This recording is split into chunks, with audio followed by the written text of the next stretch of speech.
A short time ago, I posted this chart and we discussed how it was just kind of silly.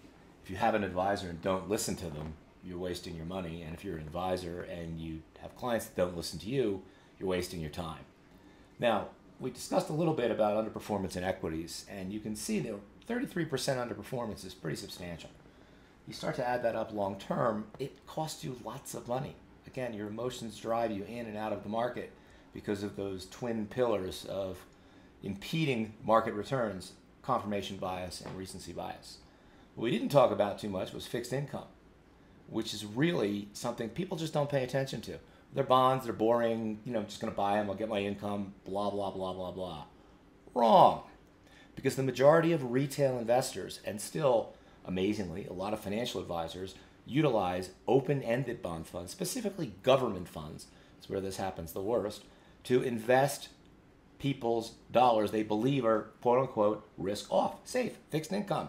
Well, guess what? There's nothing fixed about fixed income funds. The only thing that's fixed is usually the annual sales charge, which, believe it or not, over the past 30 years has been higher than the annual return. Just think about that for a second. If you're an advisor, how would you like to be able to charge your clients what their annual return is each and every year? Oh, you're at 12% this year, 12 for you, 12 for me. Overall, I think that's actually better than what the hedge fund guys get, but it doesn't work. Open-ended bond funds, it seems to work. 0.34% total return versus 5.29 for not even a real bond, which I'll get to in a moment. 5.29% is the index. It's the overall aggregate index that's presented by adding up basically a whole basket of bonds, and we see what they return year over year over year. Why the big difference between the two? Well, there's even a bigger difference, as I'll show you, and we'll explain as we move forward. So take a look at this next slide, and here we've kind of pulled this out to the side. Individual investors have underperformed in equities, but it's far worse in bonds. You bet it is. Let's look at three different alternatives. Let's go back 30 years, same time horizon. We're going to start with $100,000. Annual return of the bond fund, 0.34%. That is total return. That includes change in net asset value because it is a mutual fund.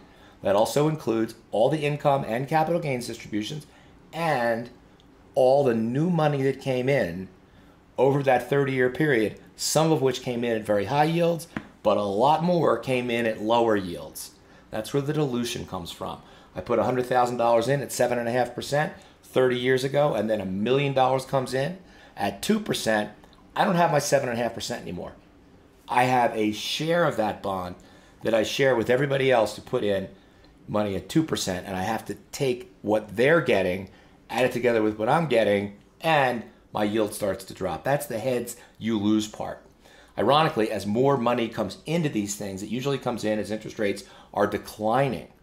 As they're declining, people pour money into these funds.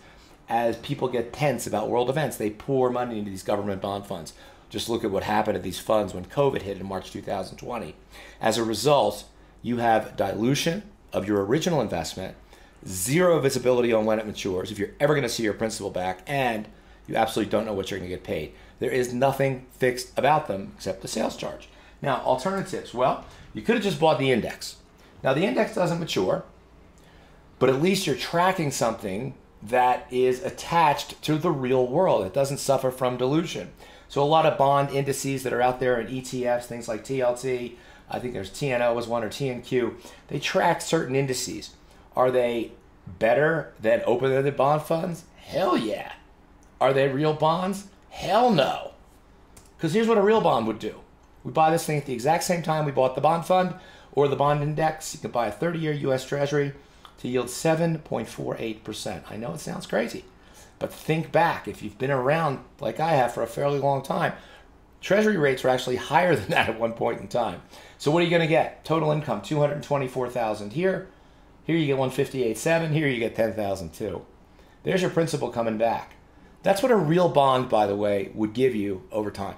You have total liquidity. Yeah, it's going to go up and down in price, but you have total liquidity and you know what's coming back and when. And these are the two rules that will keep you out of trouble in fixed income. If you don't have an identifiable coupon that it's going to pay at a regular interval, where it's every 6 months, every 3 months, doesn't matter, but it's got to be the same coupon. You then have a permanent yield that you can plan with. Also, When do I get my money back to try again? You've got to have a definitive maturity date. Let's go back and look at our three alternatives. Bond fund, 042. Bond index, 042. 30-year treasury, ding, ding, ding, ding, ding. Yes, I've got a coupon. I've got a maturity date. I own a bond. There is no circumstance ever, if you have fixed income securities, that you should not have coupons and maturity dates. We call it permanence and definition. If you're an investor and that's not in your portfolio, talk to your advisor. If he doesn't understand or she doesn't understand what you're talking about, get a new advisor. FAs, you're still in this stuff? I don't know why. Read the numbers. I know you guys know how to add and subtract. These things don't work. Buy real bonds. You're going to be much happier. Thanks for your time.